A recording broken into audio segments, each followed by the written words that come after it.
Hello everyone, एक बार फिर से आप सभी का स्वागत है आपका अपने इस यूट्यूब चैनल एजुकेशनल गैलरी में। दोस्तों, इस पर्टिकुलर वीडियो में हम बीपीएससी दोस्तों, जो भी स्टूडेंट्स 68th और 69th या इससे आगे जो भी आप एग्ज़ाम देने वाले हैं बीपीएससी का, ऑल राइट, उसके लिए दोस्तों हम साइंस का कुछ टॉपिक जो है, आप जानते हैं कि इन दिनों जो साइंस का क्वेश्चन पूछा जा रहा है बीपीएससी पीसीएस के एग्जामिनेशन में, बड़ा ही एनसीईआरटी से ही पूछा जा रहा है। कंसेप्चुअल जो क्वेश्चन पूछा जा रहा है, पहले डायरेक्ट क्वेश्चन पूछ लेते थे, ऑल राइट, लेकिन अब जो है एनसीईआरटी के अंदर का इंटेक्स्ट क्वेश्चन रहता है और कह सकते हैं कि उसके अंदर का ही क्वेश्चन रहता है। तो एनसीईआरटी जब तक आप नहीं पढ़ेंगे आपका क्वेश्चन सॉल्व नहीं होगा। आप डायरेक्ट जो है वन लाइनर क्वेश्चन जो पहले पूछ लेता था वो इस प्रकार का क्वेश्चन ने पूछा है। आप देखेंगे 67th बीपीएससी का क्वेश्चन यदि दोनों देखें दोस्तों, जो आपका मई में हुआ था और लास्ट सितंबर में हुआ था, दोनों क्वेश्चन देखिएगा तो साइंस का अच्छा क्वेश्चन पूछा है, कंसेप्चुअल क्वेश्चन पूछा है, most of the question NCERT से है। तो उसी से रिलेटेड हम मैटर इन आवर सराउंडिंग ये चैप्टर आज स्टार्ट करेंगे, ऑल राइट। इसके बाद आगे हम और भी चैप्टर सबको कंप्लीट करते जाएंगे दोस्तों। इसमें हम क्या करेंगे, जो जो इंपॉर्टेंट चीज़ है दोस्तों, सारे इंपॉर्टेंट चीज़ों को पढ़ लेंगे ताकि आपका चैप्टर भी कंप्लीट हो जाए। साथ ही साथ इंटेक्स्ट क्वेश्चन, इसके अंदर जो भी इंटेक्स्ट क्वेश्चन है और जो भी अभी तक क्वेश्चन पूछा गया वो सारे क्वेश्चन को हम डिस्कस कर लेंगे, ताकि आपको जब भी रिविजन करना होगा पूरे चैप्टर का तो आप एक बार वीडियो को देख लीजिए, आपका ये चैप्टर कंप्लीट हो जाएगा दोस्तों। बुक पढ़ने की आपको आवश्यकता नहीं पड़ेगी। ऑलराइट, सारे इंपॉर्टेंट चीज़ को दोस्तों हम यहाँ पर कवर करेंगे, चाहे जितना भी टाइम लगे, ताकि सब चीज़ यहाँ से हो जाए। तो आज हम स्टार्ट करते हैं मैटर इन आवर सराउंडिंग। आपका जो भी मीडियम हो, आइदर इंग्लिश हो हिंदी हो दोस्तों, हम बाइलिंगुअली डिस्कस करेंगे ताकि आपको प्रॉब्लम ना हो। और ज़्यादा चीज़ें दोस्तों, साइंस का जो भी टेक्निकल टर्म वगैरह सब है चीज़ें, ये सब आपको इंग्लिश में ही सीखना चाहिए, क्योंकि आप जानते हैं ट्रेंड जो बदल रहा है, इंग्लिश पे ज़्यादा फोकस किया जा रहा है, ऑलराइट। जैसे कभी कोई क्वेश्चन भी कुछ मान लीजिए कॉन्ट्राडिक्शन हो जाता है तो सभी कहते हैं कि इंग्लिश में जो लिखा रहता है उसी पे आपको ज़्यादा कंसंट्रेट होना चाहिए। तो इंग्लिश को थोड़ा लीजिए, इंग्लिश कोई भारी चीज़ नहीं है, हल्का हल्का अभ्यास करते जाइएगा, आप उसको आसानी से सीख सकते हैं। तो स्टार्ट करते हैं दोस्तों। फर्स्ट चैप्टर है matter in our surrounding, all right. हमारे आसपास जो भी पदार्थ है उसके बारे में हम जानेंगे। चैप्टर फर्स्ट है, देखिए, everything in this universe is made up material which scientist have named matter. इस पृथ्वी पर या कह सकते हैं इस ब्रह्मांड में जितना भी चीज़ है जो कि किसी न किसी मटेरियल का बना हुआ है दोस्तों, जिसको साइंटिस्ट ने नाम दिया है मैटर। आप भी जानते हैं मैटर क्या होता है, एनीथिंग विच ऑक्यूपाई स्पेस, जो कुछ जगह घेरता हो, ऑल राइट, कितना भी छोटा क्यों ना दोस्तों। एटम अपने आप में मैटर है, बहुत छोटा होता है। आप जानते हैं स्मॉलेस्ट पार्टिकल ऑफ किसी भी एलिमेंट का सबसे स्मॉलेस्ट पार्टिकल एटम होता है, बहुत छोटा होता है, नेकेड आई से उसको हम देख भी नहीं सकते, लेकिन वो भी क्या है, मैटर है, क्योंकि वो कुछ न कुछ स्पेस ऑक्यूपाई करता है। मोलिकुलर लेवल पर भी अगर कोई स्पेस ऑक्यूपाई कर रहा है तो हमारा क्या है, मैटर है, ऑल राइट। इंपॉर्टेंट लाइन ही देखेंगे दोस्तों, क्योंकि बहुत सारी चीज़ें ये बात बनाए रहता है, जैसे एग्जांपल दिया हुआ है सब आप जानते हैं कि Claude, small drop of water, particle, sand, ये सब क्या है, मैटर है, ऑल राइट। देखिए यहाँ देखिए, जैसे everything is matter, we can also see as we look around that all the things mentioned above occupy space and have mass. जितना भी चीज़ यहाँ पर लिखा हुआ है दोस्तों, चाहे आपका स्टोन हो, क्लाउड हो, स्टार हो, प्लांट हो, ये सब कुछ न कुछ आपका स्पेस ऑक्यूपाई करता है और सब में कुछ न कुछ मास होता है। In other words they have both mass and volume, मतलब हम कह सकते हैं कि इसके पास मास और वॉल्यूम दोनों है, इसलिए ये क्या है, तो मैटर है। नेक्स्ट है, modern day scientists have evolved two types of classification of matter based on their physical properties and chemical nature। देखिए, जो इन दिनों या मॉडर्न आधुनिक युग में जो साइंटिस्ट है, वैज्ञानिक है, उन्होंने मैटर को क्लासिफाई करने के लिए, मैटर को क्लासिफिकेशन करने के लिए दो, मतलब इसका आधार लिया, दो बेसिस लिया है। पहला फिजिकल नेचर है, दूसरा है केमिकल नेचर। एक तो फिर भौतिक उसका जो भी गुणधर्म होगा उसके बेसिस पे, और दूसरा रासायनिक, उसमें क्या प्रकृति है, इस आधार पर मैटर को दो भागों में बांटा गया है, आइदर फिजिकल प्रॉपर्टीज और केमिकल प्रॉपर्टीज, ऑल राइट। देखिए, हम स्टार्ट करेंगे फिजिकल नेचर ऑफ मैटर। कोई भी पदार्थ है उसका भौतिक प्रकृति किस प्रकार का होगा, आज हम इसको डिस्कस करेंगे। देखिए दोस्तों, फर्स्ट है matter is made up of materials. हम सभी जानते हैं, हम सब ने पढ़ा है दोस्तों कि कोई भी जो है पार्टिकल है वो, या कोई भी मैटर है, वो किसका बना होता है, पार्टिकल्स का। पार्टिकल्स का मतलब बहुत छोटा छोटा होता है, वही आपस में ज्वाइन होकर मैटर बनता है। जैसे अगर हम स्मॉलेस्ट पार्टिकल बात करें किसी भी एलिमेंट का, क्या है, तो एटम है। हम जानते हैं दोस्तों, एटम जुड़ के क्या बनाता है, मॉलिक्यूल बनता है, ऑलराइट। मॉलिक्यूल फिर बाद में क्या बनाता है, कंपाउंड बनता है। यही कंपाउंड बहुत ज़्यादा जब इकट्ठा हो जाता है तो आपस में ये क्या बना देता है, कोई एक बड़ा मैटर बना देता है। अगर हम लिविंग ऑर्गेनिज्म में देखें दोस्तों, सबसे छोटा इकाई क्या है, तो सेल है। सेल मिलकर क्या बनाता है, टिश्यू बनाता है, ऑलराइट। टिश्यू आपस में ज्वाइन करके क्या बनाता है, उसका ऑर्गन बनाता है। और यही ऑर्गन, कई सारा ऑर्गन जब आपस में मिलता है तो वो क्या बनाता है, ऑर्गन सिस्टम बनाता है और एक लिविंग ऑर्गेनिज्म क्रिएट हो जाता है। तो कोई भी मैटर है वो हमारा पार्टिकल्स का बना हो सकता है, ये आपसे क्वेश्चन पूछा जा सकता है। ऑलराइट, नेक्स्ट दूसरा प्रॉपर्टी है, उसी सबको एक्टिविटी में दोस्तों दिखाया हुआ है, जो इंपॉर्टेंट नहीं है। जो इंपॉर्टेंट होगा सब चीज़ हम आपको यहाँ पर कवर करेंगे। How small are these particles of matter, मतलब ये जो मैटर का पार्टिकल्स हैं, जैसे हम सेल यहाँ पर देखे, एटम देखे हैं, ये कितना छोटा होता है, इसके बारे में कुछ एक्टिविटी दिया हुआ है। ऑलराइट, एक्टिविटी सबको हम आप इन टेक्स्ट क्वेश्चन में ही समझ लेंगे दोस्तों, लेकिन जो इंपॉर्टेंट टर्म है वो समझते हैं। यहाँ पर देखिए, पोटेशियम पर मैग्नेट, कभी कोई डायरेक्ट आपसे फॉर्मूला पूछ लेता है, पोटेशियम डाइक्रोमेट क्या होता है, पोटेशियम पर मैग्नेट क्या होता है। ऑलराइट, देखिए पोटेशियम पर मैग्नेट क्या होता है, KMnO4, KMnO4। इस सबको दोस्तों जो भी इंपॉर्टेंट चीज़ें हम बताते रहेंगे, आप अपने नोटबुक में इसको अलग से एक चैप्टर बना लीजिए और इसमें लिखते जाइए कि इसमें ये सब चीज़ें इंपॉर्टेंट है। आप बस जो इंपॉर्टेंट अंडरलाइन लाइन करते हैं उसी सबको पढ़िए, हो जाएगा, इसी से कंप्लीट हो जाएगा दोस्तों। क्योंकि आप जानते हैं PCS में आप पूरे चैप्टर को यदि पढ़ने के लिए बैठेंगे तो बहुत बड़ा चैप्टर है, 9th का है, 10th का है, दोनों अच्छे से पढ़ना पड़ेगा। और 11th के क्वेश्चन से भी, 11th के NCERT से भी क्वेश्चन आने लगा। 11th का बायो हो या फिजिक्स हो दोस्तों, कार्नोट साइकिल के एफिशिएंसी के बारे में पूछा है। ये सब क्वेश्चन आपका 11th में ही मिलेगा, 12th में मिलेगा। ऑलराइट, ये और रोटेशनल मोशन में पावर का फॉर्मूला क्या होता है, ये सब 11th का चीज़ें है। सब चीज़ को नहीं पढ़ा जा सकता दोस्तों, पूरे लाइन बाय लाइन पढ़िएगा तो बहुत लंबा समय लग जाएगा। ऑलराइट, इसलिए जो जो इंपॉर्टेंट चीज़ें हैं हम आपको बता देंगे, बस उसको आप लिखते जाइए। यहाँ जैसे पोटेशियम पर मैग्नेट है दोस्तों, उसका KMnO4 फॉर्मूला आप लिख लीजिए अपने कॉपी में। नीचे देखिए दोस्तों, SI यूनिट लिखा हुआ है, ये बहुत ज़्यादा इंपॉर्टेंट है। ऑलराइट, आप जानते हैं कि डायरेक्ट SI यूनिट पूछ लेता है, यूनिट कन्वर्जन में इसका कन्वर्जन क्या होगा ये सब पूछ लेता है। देखिए, the SI unit of mass is kilogram, आसान है, मास का जो SI यूनिट होता है किलोग्राम होता है, kg। नेक्स्ट है the SI unit of volume is cubic metre cube, जो वॉल्यूम होता है दोस्तों, हम जानते हैं वॉल्यूम जो मापते हैं किसी भी चीज़ का, वो क्यूबिक मीटर क्यूब में नापते हैं। The common unit of measuring volume is litre, लेकिन हम वॉल्यूम को हम यूजुअली हम लीटर में मापते हैं। आप मार्केट जाते हैं और ऑयल परचेज करके लाते हैं दोस्तों, या अपने गाड़ी में ही तेल डलवाते हैं तो आप कहते हैं 1 लीटर डाल दो, 2 लीटर डाल दो। ये क्या है, वॉल्यूम को एक मापने का सबसे कॉमन इकाई है। नेक्स्ट है, ये क्वेश्चन पूछा जा सकता है, 1 लीटर बराबर होता है 1 DM क्यूब, 1 लीटर बराबर 1 डेसीमीटर क्यूब, याद रखिएगा, 1 लीटर बराबर 1 डेसीमीटर क्यूब, या 1 लीटर बराबर 1000 ml। ये तो आसान है दोस्तों, 1 लीटर बराबर 1000 ml। आपसे डायरेक्ट सिंपल क्वेश्चन पूछ देगा कि 5 ml है, बताओ 5 ml लीटर में उसका कन्वर्जन कितना होगा। आता है दोस्तों, इतना आसान क्वेश्चन भी आता है, लेकिन आपको यूनिट कन्वर्जन या उसका जो है कौन कितने बराबर होता है ये आपको कम से कम SI यूनिट में तो पता होना चाहिए। 1 लीटर बराबर 1000 ml, ये याद रखिए। और 1 ml 1 सेंटीमीटर क्यूब के बराबर होता है, 1 ml 1 सेंटीमीटर क्यूब के बराबर होता है दोस्तों। जैसे यहाँ पर लीटर को मिलीलीटर में बताया गया है, लेकिन लीटर को सेंटीमीटर क्यूब में नहीं बताया गया। लेकिन कभी पूछ ले कि 1 लीटर बराबर कितना सेंटीमीटर क्यूब, तो आप क्या कीजिएगा दोस्तों, 1 लीटर बराबर कितना सेंटीमीटर क्यूब, तब आपको यहीं से कन्वर्जन करना पड़ेगा कि 1 ml बराबर 1 सेंटीमीटर क्यूब होता है। उसी प्रकार 1 लीटर बराबर 1000 सेंटीमीटर क्यूब होगा। ये आपको अलग से नोट डाउन कर लेना चाहिए, ये क्वेश्चन पूछा जा सकता है। 1 सेंटीमीटर क्यूब 1 मिलीलीटर होता है, तो 1 लीटर बराबर 1000 ml भी हो सकता है।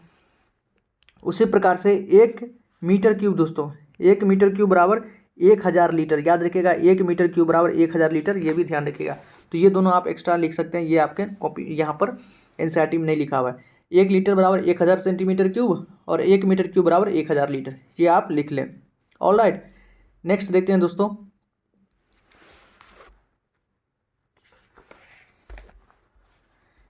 एक्टिविटी वगैरह सब हम जो है इन टेक्स्ट क्वेश्चन में ही देख लेंगे।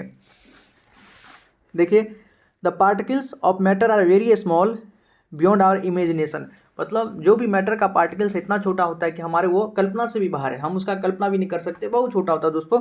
तो बियॉन्ड आवर इमेजिनेशन, एक लाइन में इसको इसी प्रकार से नोट में यहाँ पर बता दिया गया है।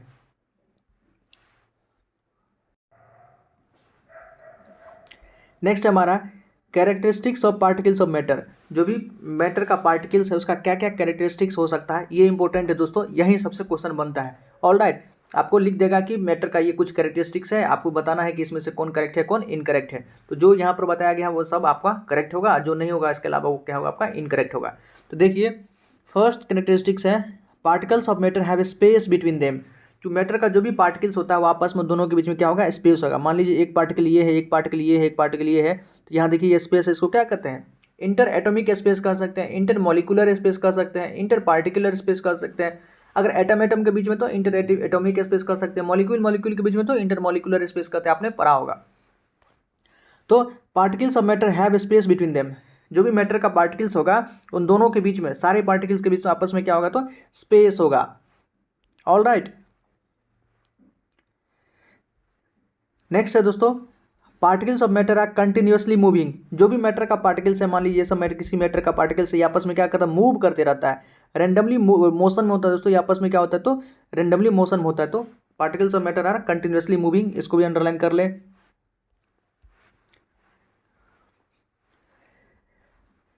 यहाँ एक्टिविटी दिया हुआ दोस्तों, एक्टिविटी को हम बोले हैं आपको, सारा एक्टिविटी को हम इंटेक्स्ट क्वेश्चन में जो दिया हुआ है क्वेश्चन से हम समझ लेंगे। यहाँ एक है कॉपर सल्फेट। कॉपर सल्फेट का फॉर्मूला ध्यान रखें, CuSO4। कभी कभी पूछ देता है तो कॉपर सल्फेट का होगा CuSO4, ब्लू कलर का सॉल्यूशन होता है कॉपर सल्फेट, कभी कभी कलर पूछ देता है। देखिए दोस्तों, ये जो सारा एक्टिविटी है उसको हम यहाँ से आप पढ़ लेते हैं। देखिए, फ्रॉम द अबव 3 एक्टिविटीज, ये जो तीनों एक्टिविटी आपका यहाँ पर दिया हुआ था, एक्टिविटी 1.345, इन सभी को हम यहाँ पर देख लेते हैं, इसका क्या सार है। 1.3, 1.4, 1.5, वी कंक्लूड दैट, उन सारे एक्टिविटीज हम क्या निष्कर्ष निकाल सकते हैं। देखिए, फर्स्ट है particles of matter are continuously moving. जो मैटर का पार्टिकल्स होता है हमेशा मूव करते रहता है, कंटिन्यूअसली याद रखिएगा, हमेशा। That is deposit what we call the kinetic energy. यही कारण है कि उसके बीच में उसमें क्या होता है, तो काइनेटिक एनर्जी होता है। काइनेटिक एनर्जी का आपसे फॉर्मूला पूछ सकता है कि काइनेटिक एनर्जी का क्या फॉर्मूला होता है, तो half mv², mass into velocity का स्क्वायर होता है। ऑल राइट, आपका डायमेंशनल फॉर्मूला भी पूछ सकता है। तो मास का क्या होता है दोस्तों, kg, kg को हम क्या लिखते हैं, m लिखते हैं, ठीक है।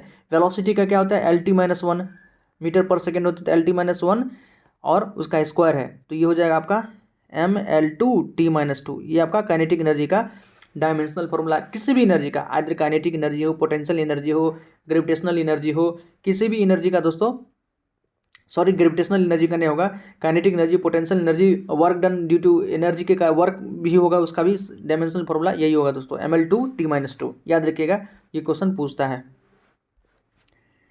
एज द टेम्परेचर राइजेज, जैसे जैसे टेम्परेचर बढ़ता है, पार्टिकल्स मूव फास्टर। ऑब्वियसली बात है, जो पार्टिकल्स मूव कर रहा है दोस्तों, अगर टेम्परेचर बढ़ा दे तो वो और स्पीड से मूव करेगा, क्योंकि काइनेटिक एनर्जी उसका बढ़ जाता है। So we can say that with increasing in temperature the kinetic energy the particle also increases. इससे हम कह सकते हैं कि टेम्परेचर बढ़ाने से पार्टिकल्स का काइनेटिक एनर्जी भी बढ़ता है। तो ये चीज़ आपको ध्यान रखना है, ये आपको पता भी होगा पहले से भी। अभी फिलहाल आसान आसान चीज़ें चल रहा है दोस्तों, जो जहाँ से क्वेश्चन बनता है वो भी चीज़ आगे हम उसको पढ़ेंगे, लेकिन ये सब चीज़ भी जानना जरूरी है। In the above 3 activities we observe that particles of matter intermix on their on with each other. हमें ये तीनों एक्टिविटीज़ में जो दोस्तों दिया हुआ है उसका सार लिखा हुआ है कि देखिएगा, जो मैटर का पार्टिकल्स हैं आपस में इंटरमिक्स होते रहते हैं। जैसे यहाँ पर एक लेमन नींबू पानी का एग्जाम्पल दिया था कि हम पानी में नींबू मिलाते हैं तो आपस में नींबू क्या होता है, पानी में मिक्स हो जाता है, तो इंटरमिक्स हो गया। They do so by getting into the spaces between the particles. वो ऐसा क्यों कर पाते हैं, तो पार्टिकल्स के बीच में जो स्पेस होता है दोस्तों, वहाँ पर वो जाके खुद को एडजस्ट कर लेते हैं, वहाँ पर जाके खुद को मिक्स कर देते हैं, इस कारण वो ऐसा कर पाते हैं। This intermixing of particles of 2 different types of matter on their on is called diffusion. इसी इंटरमिक्सिंग को, जो अलग अलग पार्टिकल्स का होता है, मैटर का होता है, उसको हम क्या कहते हैं, डिफ्यूजन कहते हैं। डिफ्यूजन को हम हिंदी में प्रसार कहते हैं दोस्तों। डिफ्यूजन को हम इस मतलब क्या कर सकते हैं, मूवमेंट ऑफ इंडिविजुअल मॉलिक्यूल। कोई इंडिविजुअल मॉलिक्यूल्स है सेमी परमेबल मेम्ब्रेन के थ्रू, ऐसा भी होता है, आपने डिफ्यूजन के बारे में पढ़ा होगा दोस्तों। सेमी परमेबल मेम्ब्रेन के जो बैरियर होता है उसके थ्रू अगर इस पार से उस पार चल गया, हाई कंसंट्रेशन से लो कंसंट्रेशन, वो भी क्या आपका डिफ्यूजन है। यहाँ क्या बताया कि जो पार्टिकल्स, मैटर का जो पार्टिकल्स होता है दोस्तों, उसके बीच में स्पेस होता है, कोई दूसरा मैटर आकर उसमें एडजस्ट कर लेता है खुद को, इसको हम क्या कहते हैं, डिफ्यूजन कहते हैं। ऑल राइट, बस इतना है। We also observe that on heating diffusion become faster. हमने इसको भी ऑब्जर्व किया है कि जैसे हीट करते हैं तो डिफ्यूजन भी फास्ट हो जाता है। ऑल राइट, हीट करने पर आपका काइनेटिक एनर्जी भी बढ़ जाता है और डिफ्यूजन भी बढ़ जाता है, ये दोनों ध्यान रखें। नेक्स्ट है particles of matter attract each other. Characteristics हम लोग देख रहे हैं दोस्तों। अब है कि जो मैटर का पार्टिकल्स होता है वो आपस में एक दूसरे को अट्रैक्ट करते हैं। देखिए, उसको एक एक्टिविटी से दिखाया हुआ है, ये एक्टिविटी हमारे काम का नहीं है, हम इसमें जो इंपॉर्टेंट चीज़ दोस्तों वो देख लेते हैं। यहाँ पर एक चर्चा है, इडू मिसमी डांसर, ये आपसे पूछ सकता है दोस्तों कि मिसमी जनजाति कहाँ पाया जाता है। तो मिसमी जनजाति दोस्तों अरुणाचल प्रदेश में, उसी का एक डांस है इडू मिसमी जिसको कहते हैं। ये अरुणाचल प्रदेश का मतलब जनजाति है। मिसमी जो अरुणाचल प्रदेश का जनजाति है दोस्तों। मिसमी है, डिगारू मिसमी है, मिजू मिसमी है, ये सब अरुणाचल प्रदेश का है। तो उसी का एक डांस है इडू मिसमी डांसर। वो आपस में एक दूसरे को जोड़ तोड़ के ये लोग नृत्य करते हैं। अट्रैक्ट किए हुए इसी को यहाँ पर दिखाया गया है। देखिए दोस्तों यहाँ पर कुछ भी इंपॉर्टेंट नहीं है। अब हम जो इम्पोर्टेंट है वो हम क्वेश्चन करेंगे। उससे पहले है कि एक्टिविटीज़ के बारे में, यहाँ भी जो 3 एक्टिविटी है उन सब के बारे में यहाँ पर हम उसका देख लेते हैं क्या है सार। द एबव 3 एक्टिविटीज जो 1.6 था, 1.7 था, 1.8 है, यदि आपके पास समय दोस्तों उसको पढ़ लीजिए, लेकिन हम उसका सार आपको बता देते हैं उन सब में क्या था। जो ये तीनों एक्टिविटी आपको बताता है that particles of matter have force acting between them. जो भी मैटर का पार्टिकल्स है आपस में एक दूसरे पर फोर्स लगाते हैं, बल लगाते हैं। This force keep the particles together, यही फोर्स जो है आपस में उन दोनों को अट्रैक्ट करके रखता है। जैसे हम जानते हैं दोस्तों कि कोई भी चीज़ ऊपर से अगर हम किसी भी चीज़ को ऊपर फेंकते हैं तो वो नीचे आ जाता है। कारण क्या है? ग्रेविटेशनल फोर्स के कारण। हम भी पृथ्वी को ग्रेविटेशनल फोर्स लगा रहे हैं, पृथ्वी हम पे ग्रेविटेशनल फोर्स लगा रहे हैं, लेकिन पृथ्वी का ग्रेविटेशनल फोर्स बहुत ज़्यादा है, इसलिए दोस्तों हम लोग ऊपर नहीं भाग पाते हैं। ओके, या किसी भी चीज़ को हम ऊपर फेंकते हैं तो वो नीचे आ जाता है। कारण है कि पृथ्वी का ग्रेविटेशनल फोर्स बहुत ज़्यादा है। तो पार्टिकल्स भी कुछ ऐसे ही, अपने मैटर भी के अंदर जो भी पार्टिकल्स है वो भी कुछ ऐसा ही करता है। वो सब आपस में एक दूसरे पर अट्रैक्शन फोर्स लगाते रहता है, जिसके कारण सब एक दूसरे पर अटैच है। The strength of this force of attraction varies from one kind of matter to another. हाँ, स्ट्रेंथ डिपेंड कर सकता है। किसी में ये जो अट्रैक्शन का फोर्स है किसी में बहुत ज़्यादा है, किसी में कम है। आप जानते हैं सॉलिड में ज़्यादा होता है दोस्तों, लिक्विड में उससे कम होता है, गैस में सबसे कम अट्रैक्शन होता है, इसलिए गैस का पार्टिकल्स दूर दूर पाए जाते हैं। अब जो वेरी इंपॉर्टेंट है आपका इंडेक्स क्वेश्चन है, यहाँ से क्वेश्चन आता है दोस्तों। क्वेश्चन आपका पूरा बनना चाहिए। अगर क्वेश्चन बन गया तो आपका चैप्टर कंप्लीट है, अदरवाइज आपको पढ़ने की आवश्यकता है। देखिए दोस्तों आराम से सारा क्वेश्चन बन जाएगा। फर्स्ट है which of the following are matter. यहाँ पर कुछ एग्जांपल दिया हुआ, आपको बताना है इसमें से कौन मैटर है। देखिए चेयर, बिल्कुल दोस्तों चेयर क्या है? मैटर है, क्योंकि ये कुछ स्पेस ऑक्युपाई करता है, इसके पास मास है, वॉल्यूम है। एयर हमारा मैटर है। लव, लव दोस्तों प्रेम, प्रेम क्या है? प्रेम मैटर नहीं है दोस्तों। आप किसी के साथ प्रेम में है, आपके साथ कोई प्रेम में है, क्या वो जगह छेकता है? वो अपने घर है, आप अपने घर हैं। प्रेम ये दोस्तों हमारे भावना का बात है, इमोशंस का बात है, सब कॉन्शियस माइंड का बात है दोस्तों, ये चेतना की बातें होती है। प्रेम हमारा कोई ये मैटर नहीं है, ये कहीं स्पेस नहीं लगता। क्या प्रेम आपका किस दिमाग में कोई स्पेस ले रहा है? नहीं दोस्तों। हाँ, नो डाउट ये आपको परेशान कर सकता है, या आपको किस प्रकार से लेते हैं ये दूसरी बातें हैं, लेकिन ये आपका स्पेस नहीं लेता है, आपके घर में तो जगह नहीं ले रहा है दोस्तों। तो लव कोई हमारा,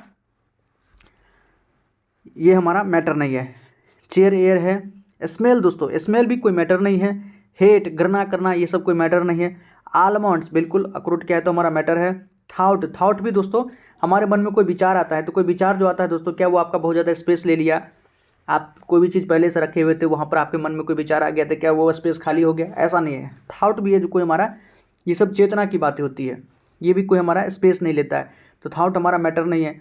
ठंडा कोल्ड कोई मैटर नहीं है दोस्तों। लेमन नींबू बिल्कुल मैटर है। वाटर मैटर है। स्मेल ऑफ परफ्यूम, परफ्यूम का जो स्मेल है, स्मेल अपने आप में नहीं है। हाँ, वो अगर परफ्यूम का स्मेल हमको अगर एयर के माध्यम से आ रहा है दोस्तों, वो एयर वहाँ पर क्या होगा? हमारा मैटर होगा। स्मेल अपने आप में अगर सुगंध या दुर्गंध कोई चीज़ होती है दोस्तों, वो मैटर नहीं है।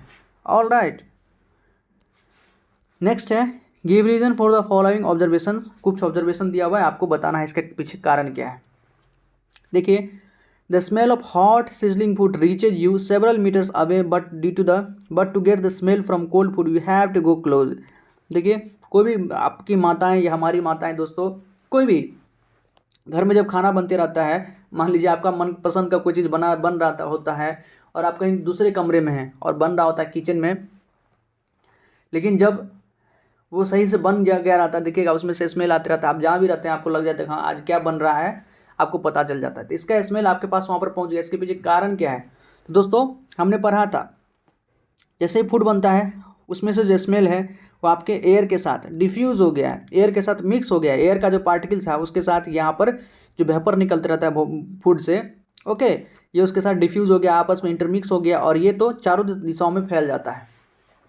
डिफ्यूजन चारों डायरेक्शन में होता है दोस्तों, ऑल राउंड डायरेक्शन होता है, जिसके कारण ये आपके पास पहुँचता है। तो जितना ज़्यादा गर्म रहता है उतना जल्दी पहुँच जाता है, लेकिन यही चीज़ जब ज़्यादा ठंडा होता है दोस्तों तो डिफ्यूज़न आसानी से नहीं हो पाता है, हमने पढ़ा है कि डिफ्यूज़न जो होता है जब टेम्परेचर बढ़ाते हैं या ज़्यादा टेम्परेचर पर डिफ्यूज़न बहुत जल्दी से होता है, कम टेम्परेचर पर डिफ्यूज़न बहुत कम होता है।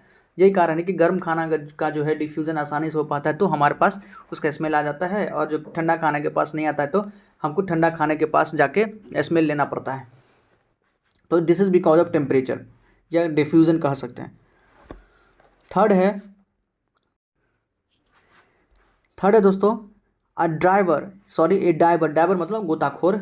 ए diver is able to cut through water in a swimming pool. कोई जो गोताखोर है दोस्तों वो आसानी से मतलब cut through water in a swimming pool में तैर रहा होता है। आपने सुना होगा फिलिप के बारे में दोस्तों, जो बहुत ज़्यादा मेडल जीते हुए हैं, अमेरिका के थे, ओलंपिक में बहुत ज़्यादा मेडल जीते हुए हैं स्विमिंग पूल में। वही भी तो जो भी स्विमिंग पूल आप जानते हैं तैराक करते रहते हैं, वो आपस में वो पानी को काट के आगे बढ़ते हैं दोस्तों, तो वो ऐसा कर पाते हैं। वहाँ लिखा हुआ है which property of matter does this observation show. ये मैटर का कौन सा प्रॉपर्टी हमको शो करता है। मतलब जो डाइवर है, गोताखोर है, पानी को आसानी से जो वाटर का जो स्ट्रीम होता है दोस्तों आसानी से उसको काट पाते हैं। तो इसका कारण क्या है, हम जानते हैं कि मैटर के बीच में क्या होता है, स्पेस होता है दोस्तों। मैटर के बीच में आपस में पार्टिकल के बीच में क्या होता है, स्पेस होता है। तो उसी स्पेस को हटाते रहता है, हटा के उसको स्पेस को दूर किया और खुद अपने लिए रास्ता तैयार करता है। तो कह सकते हैं matter have space between its particle, उसके पार्टिकल के बीच में स्पेस होता है जिसको वो साइड करके वो आगे बढ़ते रहता है। ऑल राइट, तो डाइवर इसका यूज़ करता है। फिर है what are the characteristics of particles of matter. Particles of matter के क्या क्या कैरेक्टरिस्टिक्स हमने पढ़ा है दोस्तों। उसके बीच में स्पेस होता है, हैव स्पेस बिटवीन देम। वो जो पार्टिकल्स मैटर का पार्टिकल्स होता है कंटिन्यूसली मूविंग, लगातार वो ट्रेवल करते रहते हैं, मूव करते रहते हैं। उसके बीच में अट्रैक्शन फोर्स होता है। ऑल राइट, और उसका साइज जो होता है बहुत छोटा होता है, जो हमारे इमेजिनेशन से भी परे है, हम उसको मतलब कल्पना भी नहीं कर सकते हैं। ऑल राइट, मैटर का जो पार्टिकल्स होता है इतना छोटा होता है जिसका हम कल्पना भी नहीं कर सकते हैं। तो ये हमारा कुछ उसका पार्टिकल्स का कैरेक्टरिस्टिक्स हो गया। नेक्स्ट है स्टेट्स ऑफ मैटर। मैटर के कितने स्टेट्स हैं आप जानते हैं दोस्तों, सॉलिड है, लिक्विड है, गैस है। आसान है, ये सब आपको पता होगा। जो इंपॉर्टेंट है दोस्तों हम वही देखेंगे। देखिए यहाँ है कंसिडर द फॉलोइंग, जहाँ से क्वेश्चन बना है दोस्तों वही हम देखेंगे। फर्स्ट है what about rubber band, can it change its shape on stretching, is it solid. देखिए रबर के बारे में आप क्या बता सकते हैं। रबर के बारे में जो हम आप क्या कह सकते हैं दोस्तों, कि यदि हम उसको स्ट्रेच करते हैं, खींचते हैं, तो उसका शेप चेंज हो जाता है, उसका आकार चेंज होता है। तो क्या वो सॉलिड है? बिल्कुल सॉलिड है दोस्तों। रबर सॉलिड क्यों नहीं, रबर सॉलिड है। हाँ, वो फ्लेक्सिबल ज़्यादा है, लेकिन वो सॉलिड है। हम जानते हैं सॉलिड का एक डेफिनेट शेप होता है, उसमें मास है, वॉल्यूम है, ये सब क्या होता है, सॉलिड का कुछ लक्षण है। लेकिन जो आपका जो है रबर है दोस्तों, ये इसमें डेफिनेट शेप नहीं होता है, लेकिन स्ट्रेच करने के बाद ये फैलता है। ऑलरेडी दोस्तों स्ट्रेच करने के बाद देखिएगा इसका शेप अलग हो जाता है, लेकिन है ये मैटर ही। What about sugar and salt. Sugar salt के बारे में हम क्या कहेंगे। When kept in different jar this take the shape of the jar are the solid. हमने सॉलिड के बारे में पढ़ा था कि सॉलिड का अपना इस पे मतलब अपना एक शेप होता है। लेकिन क्वेश्चन आपको शुगर और साल्ट के बारे में पूछा दोस्तों। शुगर साल्ट का तो अपना शेप होता है, लेकिन जब इसको हम इसके जार में कोई बर्तन में रखते हैं तो वो उसका शेप लेता है। नो डाउट आपको देखने में उसका शेप लग रहा है, उसको इसका जो अपना शेप देखिएगा दोस्तों में किसी प्रकार का परिवर्तन नहीं होता है। मान लीजिए शुगर का शेप क्यूबिकल है दोस्तों, तो वो वहाँ भी अभी भी क्यूबिकल ही है, ऐसा नहीं कि वो जार के शेप का हो गया है। ऑलराइट, इसका साइज इतना छोटा है कि वो खुद को उस प्रकार से एडजस्ट कर लिया है, लेकिन है शेप उसका वही रहता है। तो ये सॉलिड है, बिल्कुल सॉलिड है। What about sponge. स्पंज के बारे में आपका क्या कहना है। It is a solid yet we are able to compress it. अगर वो सॉलिड है तो फिर हम इसको कंप्रेस कैसे कर पाते हैं। सॉलिड का ये भी एक कैरेक्टरिस्टिक्स है दोस्तों, उसको हम आसानी से कंप्रेस नहीं कर सकते हैं। तो वह कुछ तो एक्सेप्शन होता है ना। तो स्पंज में क्या है, स्पंज में होता है कि उसके जो मॉलिक्यूल्स होते हैं उसके बीच में एयर स्पेस होता है, एयर का स्पेस होता है दोस्तों, जहाँ पर एयर ट्रैप होता है। तो जब हम कंप्रेस करते हैं तो एयर निकल जाता है, जिसके कारण वो दब जाता है। ठीक है, उसके पीछे लॉजिक है। तो ये सब सॉलिड है दोस्तों। देखिए all the above are solid, ये सारे जो रबर है आपका, शुगर सॉल्ट है आपका, स्पंज, ये सब सॉलिड है। उसका रीजन लिखा हुआ है। देखिए a rubber band change in shape under force and regain the shape when the force is removed. हमने बताया था कि रबर अपना शेप चेंज करता है दोस्तों जब हम उस पर से फोर्स को हटा लेते हैं। जब फोर्स हम उस पर डालते हैं तो उसका रबर का जो शेप अलग हो जाता है, लेकिन फोर्स जैसे ही हटाते हैं वो अपने शेप को रीगेन कर लेता है। If excessive force is applied, अगर हम ज़्यादा फोर्स अप्लाइड कर दें तो वो टूट भी जाता है। The shape of each individual sugar और साल्ट क्रिस्टल रिमेन फिक्स्ड। हमने बात किया था दोस्तों कि प्रत्येक एक शुगर के बात करें या एक सॉल्ट का बात करें तो उसका शेप में कोई चेंज नहीं होता है। आइदर आप जार के किसी भी बर्तन में रख दें, उसका शेप जैसा भी हो, इंडिविजुअल शुगर का इंडिविजुअल सॉल्ट का शेप नहीं चेंज होता है। Whether we take it in our hand, चाहे आप अपने हैंड में रखें, प्लेट में रखें और किसी भी जार में रखें तो वो भी सॉलिड है। नेक्स्ट है ए स्पंज। ए स्पंज है माइन्यूट होल्स। स्पंज के पास क्या होता है, हमने बात किया तो उसके छोटा छोटा छेद होता है दोस्तों, in which air is trapped, जिसमें क्या होता है एयर ट्रैप्ड होता है। When we press it the air is expelled out and we are able to compress it, जब हम उसको प्रेस करते दबाते हैं तो उसमें से एयर निकल जाता है, जिसके कारण हम उसको आसानी से कंप्रेस कर पाते हैं। ऑलराइट, ये सब सॉलिड हैं। आपसे क्वेश्चन पूछा जा सकता है यहीं पर, क्या शुगर सॉल्ट, वही सेम लाइन बैठा देगा दोस्तों, सेम लाइन लिख देगा, आपसे पूछेगा कि ये क्या सॉलिड है। ऑलराइट, आपके स्पंज के बारे में पूछ सकता है कि इसको हम आसानी से कंप्रेस कर पाते हैं, जबकि हम सॉलिड को तो कंप्रेस नहीं कर पाते, सॉलिड नॉन कंप्रेसेबल होता है। तो उसके बीच में आपका लॉजिक पता होना चाहिए दोस्तों, 4 लॉजिक आपको लिखेगा, और अब तो निगेटिव मार्किंग भी आ गया तो आपको ये सारा चीज़ें पता होना चाहिए। ऑलराइट, लिक्विड स्टेट के बारे में आप सब जानते हैं, इसके बारे में जो इंपॉर्टेंट लाइन है दोस्तों हम वो देख लेते हैं। Liquid state, we observe that liquid have no fixed shape but have a fixed volume. हमने इसको, या आप सभी जानते हैं दोस्तों कि लिक्विड जो होता है, जो भी द्रव होते हैं, उसके पास कोई फिक्स्ड शेप नहीं होता है और वॉल्यूम भी फिक्स नहीं होता है। They take up the shape of the container in which they are kept, वो उस कंटेनर का शेप ले लेते हैं जिसमें हम उसको रखते हैं। आप 1 लीटर पानी लीजिए दोस्तों, आपके घर में यदि लोटा है, लोटा में रख के देखिए, थाली है, थाली में रख के देखिए, कोई बड़ा बर्तन उसमें रख के देखिए, अलग अलग चीज़ों में रख के देखिए दोस्तों, तो जो आप पानी है 1 लीटर, वो उसका शेप अलग अलग देखेंगे। थाली में तो थाली के शेप का हो जाएगा, लोटा में लोटा के शेप का हो जाएगा, ग्लास में ग्लास के शेप का हो जाएगा। ऑलराइट, और भी कोई बर्तन है उसमें रख के देखिए, डिब्बा में रखिए, सब में क्या होगा, उसका शेप अलग अलग हो जाता है। तो ये उसका कैरेक्टरिस्टिक्स है आप लिक्विड का। Liquid flow and change in shape, liquid क्या करता है, फ्लो करता है, इससे वो अपना शेप चेंज कर लेता है। So they are not rigid but can be called liquid fluid, इसलिए वो रिजिड नहीं होता है, कठोर नहीं है, इसलिए उसको हम फ्लूइड कहते हैं। फ्लूइड मतलब क्या, जो आसानी से फ्लो कर सके, यही तो कारण नदियां बहती है दोस्तों, कारण है कि वो फ्लूइड है। All living creature need to be breath for survival, जितना भी लिविंग और क्रिएचर दोस्तों, धरती पर जितना भी जीव है उसको सर्वाइवल के लिए सांस लेना है, छोड़ना होता है। The aquatic animals can breathe under water due to the presence of dissolved oxygen in water. हम भी जानते हैं मछलियाँ जो है पानी के अंदर आती है दोस्तों, वो सांस कैसे लेती है, तो वाटर के बीच में जो स्पेस है, हम जानते हैं वाटर के बीच में दोस्तों इंटरमॉलिक्यूलर स्पेस होता है, वहाँ पर एयर ट्रैप या ऑक्सीजन ट्रैप रहता है। उसी ऑक्सीजन का यूज़ कौन करती है, मछलियाँ करती है। वो उसको क्या करते हैं, अपने गिल्स के हेल्प से दोस्तों वाटर में से ऑक्सीजन को निकाल लेती है और उसका वो ब्रीदिंग या रेस्पिरेशन में यूज़ करती है। Thus we have conclude that solid, liquid and gases can diffuse into liquid। इससे हम ये निष्कर्ष निकाल सकते हैं कि सॉलिड हो, लिक्विड हो, गैसेज हो, ये सब लिक्विड के अंदर डिफ्यूज कर सकते हैं, मतलब लिक्विड में जाके वो अपना स्पेस में, लिक्विड के स्पेस में वो जाके खुद को फिट कर सकते हैं, एडजस्ट कर सकते हैं, इंटरमिक्स कर सकते हैं। All right, the rate of diffusion of liquid is higher than the rate of solid. Liquid का जो डिफ्यूजन का रेट होता है दोस्तों, मतलब जितना आसानी से लिक्विड आपस में प्रसार कर सकता है, सॉलिड उतना आसानी से नहीं कर सकता है, क्योंकि सॉलिड का स्पेस ज़्यादा होता है दोस्तों, लिक्विड का स्पेस, लिक्विड में स्पेस ज़्यादा होता है और वो फ्लो भी करता है, तो लिक्विड में डिफ्यूजन का जो रेट होता है वो बहुत ज़्यादा होता है। This is due to the fact that in the solid state particles move freely and have greater space between each other as compared to the particles in the solid। इसके पीछे यही कारण है कि लिक्विड के पार्टिकल्स के बीच में space ज़्यादा होता है और सॉलिड के पार्टिकल्स के बीच में स्पेस नहीं होता है, तो सॉलिड के अंदर डिफ्यूजन डिफिकल्ट है। सॉलिड के अंदर डिफ्यूजन याद रखिएगा दोस्तों डिफिकल्ट है, लिक्विड के अंदर डिफ्यूजन थोड़ा आसान है। ऑलराइट, तो आज हम दोस्तों लिक्विड स्टेट तक देखें, कल गैसेस स्टेट देखें दोस्तों। बड़ा ही इंपॉर्टेंट चैप्टर दोस्तों, यहाँ से एक क्वेश्चन जो आपको बार बार देखने को मिलता होगा, सॉलिड CO2 आपने पढ़ा होगा दोस्तों, सॉलिड CO2 के बीच में कारण पूछता है। ऑलराइट, तो उसको हम इसी चीज़ में पढ़ेंगे, तो जरूर बने रहिएगा। नेक्स्ट में देखिए दोस्तों, यहाँ से क्वेश्चन पूछा है solid carbon dioxide. Have you heard of solid carbon dioxide? Solid जो CO2 होता है उसके बारे में आपने कभी पढ़ा होगा। It is stored under high pressure, इसको हाई प्रेशर पर रखा जाता है। Solid CO2 get converted directly to gas state on degree of pressure to 1 atm, और जैसे ही 1 atm पर लाते हैं तो ये गैसेस स्टेट में कन्वर्ट हो जाता है। तो सॉलिड कार्बन डाइऑक्साइड के बारे में क्वेश्चन कोई एग्जाम है जिसमें पूछा नहीं गया हो, UPSC हो, BPSC हो, कोई भी स्टेट PCS हो, SSC हो, CHSL CGL हो दोस्तों, जितना भी है सब में सॉलिड CO2 के बारे में तो क्वेश्चन पूछा है। इसको कारण पूछ सकता है आपको कि इसको हम हाई प्रेशर पर रखते हैं, लो प्रेशर पर रखते हैं, ये कब गैसेस स्टेट में कन्वर्ट हो जाता है, तो ये क्वेश्चन आपसे पूछा जा सकता है। तीन सब चीज़ों को हम आगे डिस्कस करेंगे, फिलहाल आज इतना ही रखते हैं दोस्तों। ऑलराइट, थोड़ा हेल्थ का प्रॉब्लम हमको, नया वीडियो दोस्तों जल्दी लाएंगे, प्लीज़ आप इसको देखिए। यहाँ तक अगर समझने में किसी प्रकार का कोई दिक्कत हो, आप चैप्टर पढ़ के देखिए, क्वेश्चन बना के देखिए, आपसे बन रहा है तो मतलब आपका चीज़ें कंप्लीट है दोस्तों। इन टेक्स्ट क्वेश्चन पे ज़्यादा फोकस कीजिए, इन टेक्स्ट क्वेश्चन आपसे बन जाना चाहिए। कोई क्वेरी हो दोस्तों कमेंट सेक्शन में जरूर पूछिएगा। और प्लीज़ हमारे चैनल को सब्सक्राइब कीजिए, लाइक कीजिए वीडियो को, ताकि आपका जो भी एग्जाम है दोस्तों उससे रिलेटेड भी हम नोटिफिकेशन वगैरह अपलोड करते रहते हैं टाइम टू टाइम। कोई क्वेरी दोस्तों कमेंट सेक्शन में आप पूछ सकते हैं।